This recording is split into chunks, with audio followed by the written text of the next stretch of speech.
Hey fellow comrades, what's been happening? Today I bring you a battle against theslingking, the same person I have featured in my newest SOS. If you still didn't check that out, I will leave the link in the description and I will leave the link to his channel as well, so definitely go check him out. He is definitely worth the work. So yeah, let's get started. I'm gonna go for the toxic. He's gonna pick the toxic. Braybird, kind of risky playing his part, but it works for him because his Alakazam is magic art and he's not gonna get poisoned in advance because of it. So he's gonna hit power ice. I'm guessing it needs to be ice. I don't know why he was trying to hit power ice my Medibus, because that would have not been a 2-hit kill even with Life Orb in mind. That would have definitely not been a 2-hit kill. Now I predict the Crest, knowing he's not gonna go to Zam like he did before because it's way too predictable. I'm gonna toxic again, so that was a good move because I just crippled that Crest. Knowing that he may switch out or not, I can whirlwind, but I actually go for the Braybird. A little to my luck, I get a paralyzation. What can we do? Braybird would have not been a 1-hit kill, but it would have certainly do a lot, at least half to it. So yeah, but who cares? I'm gonna go to Rapier. He does predict that. Gonna go to Dusknoir just to get that type advantage, plus try to burn me. Well, not the type advantage, you know. Dusknoir does have the bulk, but I have the poison in my hands here. I was kind of debating, you know, he may burn me, but he misses, and I actually put up the rocks for that pincer, and I actually poisoned the incoming Sceptile, so it's not that, you know, it's not all that bad. I can still wear it down, knowing that Sceptiles are most of all offensive. Some of them are sub lead seeders, but those kind of Sceptiles are pretty rare, and I do have a Mandibus, which can easily eat Sceptile's moves for days. Gonna go to Kronos, you know, kind of predicting. Well, actually, to be perfectly honest, I don't know why I did go to Kronos, knowing that he does have the Wisp. He's gonna go for it. I guess I don't have this Rapier to really push lots of damage. I have this guy to toxic around, to spread around some toxic, knowing that I can really take everything this Dusknoir have. Keep on seeing Dusclops everywhere, and I'm kind of mixing up the names, but you know, Evil Eye Dusclops is kind of beast. Still, this is not Dusclops, this is Dusknoir. I'm gonna Stone Edge, predict him to go to Sceptile, predict the Earthquake, you know, him predicting the Earthquake, but that still with the burn did a lot, so that is pretty cool. Gonna go to my Mandibus. He actually Grass Knots. Mandibus is gonna take that. I guess that kind of switch was kind of obvious, but he didn't want to risk it, so it really worked for, that kind of works for me. So Ice Beam again here, and this Ice Beam that did more than I was expecting, to be perfectly honest, because Corselia's special attack is pathetic, so if it's not even training it, yeah, that actually did a lot. He keeps on using the Ice Beam here, just trying to get maybe some paralyzation. Plus he kind of gives me knowing that he doesn't have too many stuff against this female Dibus, and you know, Mandibus is kind of walling his team at the moment, so that is pretty cool. He's gonna go to Dusknoir, and here, right here, he does give me knowing he has nothing against this guy. So I'm just gonna, well, maybe he does have a couple of them, like Pincer. Don't know why he didn't switch. Maybe Braybird is still kind of like a risky play, plus Stealth Rocks in mind can really take down that Pincer, but he's gonna keep on using the Nightshade here, switch out to Pincer, and you know, I'm gonna whirlwind away. So this was quite funny because that Pincer isn't doing much. I'm just blowing it away every time he switches in. Gotta focus best. He's gonna avoid the move. Gonna Braybird here, and that's gonna be easily taken down by the Braybird. Just Braybird everything. Yeah. But anyways, Pincer is gonna come in here. It all depends on his EVs and the HP, if he's gonna survive one more. I definitely recommend, if you're running this Stealth Rock weak Pokemon, definitely put some EVs, some random EVs into the HP so they can actually survive. So it has like 1 or 3 or 5 or 7 or 9 at the end of the HP bar, because with that you can survive them 4 times, but if you have like 2, 4, 6, 0 or 8, or you know, then you will not survive the last one. As you can see, that thing was taken down. He switches out. I guess he hopes that he's gonna survive it, but he's not gonna survive it. The next Stealth Rock damage, that is. I'm gonna go for the Quiver Dance, gonna go for the Bug Buzz with my ability. I'm gonna do neutral damage here, so even with his resistance, I'm gonna do a good amount. With the poison support, this is gonna be more than enough to just finish him off. He's gonna Shadow Sneak. I guess he should have just Shadow Sneak, but again, I guess burning me may be a better choice, because 2 Shadow Sneaks would have not been even close the same damage as burn is gonna do. as the time progressed. So I guess that was a good move on his part. He's gonna protect. Now he totally forgot he's got adamant. He doesn't have Jolly, but really, who runs Jolly on a Sharpedo? You know, that Vayne already has speed boost and a respectable speed. I guess some people do, but he doesn't. He does have the adamant, so that means I'm gonna outspeed. I'm gonna bug buzz away. Pretty much, I'm gonna bug buzz everything on his team.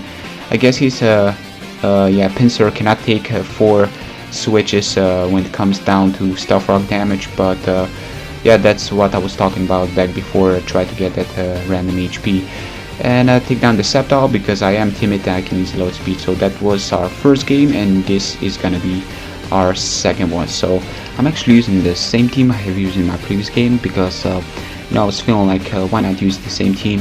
If he wins this game, I will definitely use something else just to mix it up, to bring you some element of surprise, to bring my opponent some element of surprise, because right now he definitely knows what I'm running. Actually, he doesn't know, but all this time my Venomoth was running Toxic Spikes, and checking out his team, Toxic Spikes are gonna play a big role. So I was thinking about just sacking this Venomoth, putting up some Toxic Spikes so I can poison pretty much everything on his team, exception of a few of them, but still they're gonna play a big role. So I'm predicting another eruption, kind of thinking this choice, maybe Specs, just maybe, because this move does a lot. Wow, that did a lot, and I'm kind of debating his Specs just because he switches out. He should have just easily go for another one, but again, that did wow. So I'm gonna just head smash. Kind of debating, maybe he's gonna switch out to Uxie, predict the superpower. Maybe he's gonna predict the Flare Blitz, go to his Gastrodon. Then again, I should have just superpower anyways, but may as well. Gonna go to Venomoth, predict him to put up the rocks. He doesn't. He puts up the light screen. Now he makes a good play, predicting my sleep powder. Gonna go to Gastrodon to absorb that Toxic Spikes and actually put my spikes into use and actually use it against me. So, you know, he was immune against sleep out. That's what I'm trying to say here. Now I'm gonna make a good play, and this was quite funny. I'm gonna go to my Mandibuzz, predict him to boil, and yeah, get the burn, or do we say scald? And this was great because he cannot Toxic stall me if he does have the Toxic on his Gastrodon. So that was like, wow, we are actually you know, working with status here and using it against us, against each other. So that was pretty cool. Yeah, so I'm gonna switch out to my Venomoth again, as he actually switches out to Uxie, predict the Stealth Rocks. That's why I switch her in, knowing that you know, even with Gastrodon being pretty obvious switch, I need to definitely switch her in because it would have been just a death. Pretty much a dead Pokemon after he would have set up the Stealth Rock. So we may as well Quiver Dance. In all honesty, I should have just Bug Buzz and Bug Buzz again. I should have not go for the obvious Quiver Dance. I should have just Bug Buzz twice in a row because that would have done way more. But what's done is done. At least do some damage. I believe he told me that did like 60 HP damage, so that was kind of pathetic. But what can we do? Yeah, he's gonna switch out Rampardos, and I'm gonna roost away just to get some HP back. Not the best move, I guess. Rampardos was quite predictable, but if I actually switch out as I switch in, you know, then I would just gonna keep on doing some Stealth Rock damage to myself and pretty much nothing else. So I may as well see what he's gonna switch into.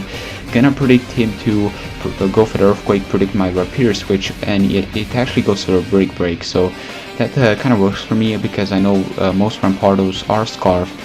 And I believe Rampardos get Share Force. I don't know, I actually read it somewhere that he actually gets Share Force. If that's true, then that is some powerful Pokemon.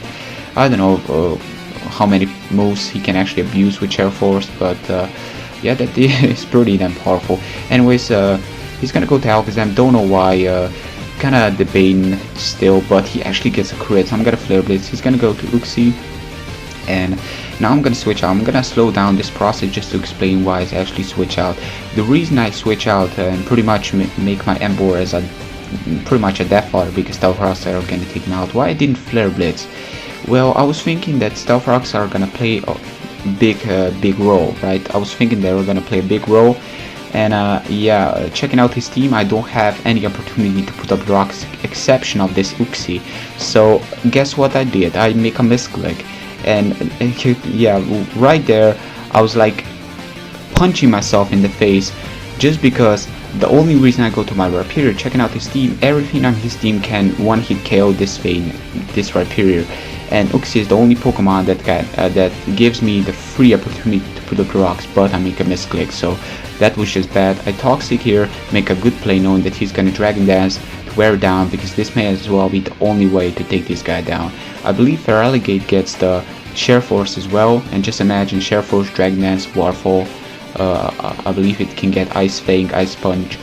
That is some crazy stuff right there, crazy stuff running around, so I definitely need to Poison Stall this guy down, but it will pretty much steal the deal for quite a lot of my Pokemon here, but it's a thing I need to do in order to take this guy down, because I know Sharpedo can do the trick. Sharpedo can take his team down. The only problem is his Gastrodon. So I did protect there, played safe, thank God I did. I was actually thinking the protect is too obvious, he's gonna switch out, but he didn't, he just stayed in there.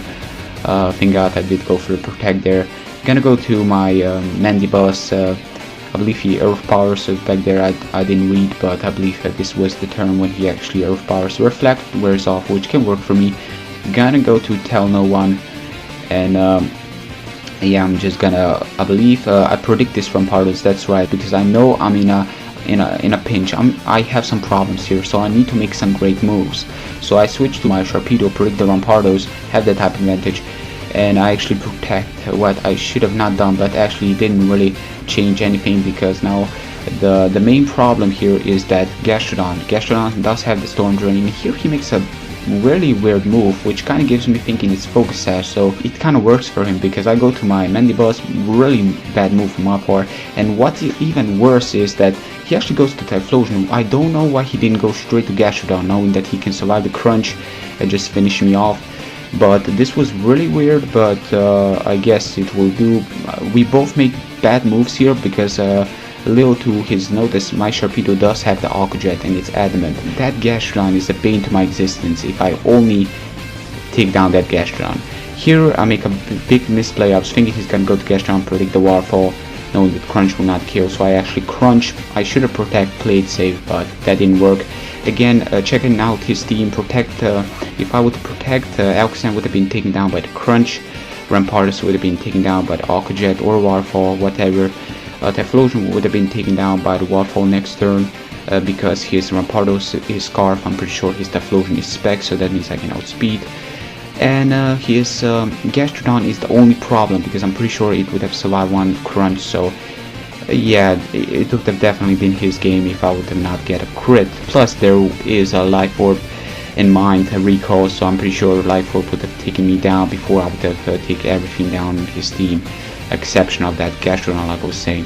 So that was the game, guys. Hope you enjoyed. Yeah, I guess he wins one, I win one. I body bag him, he body bags me.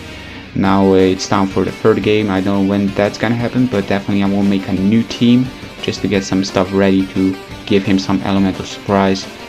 And yeah, we're gonna see what's gonna happen then. But until then, I'll leave his link in the description, and I will leave the link to my newest SOS in the description as well, so don't forget to check that out. And that's gonna be all for today. Until next time, take care, folks.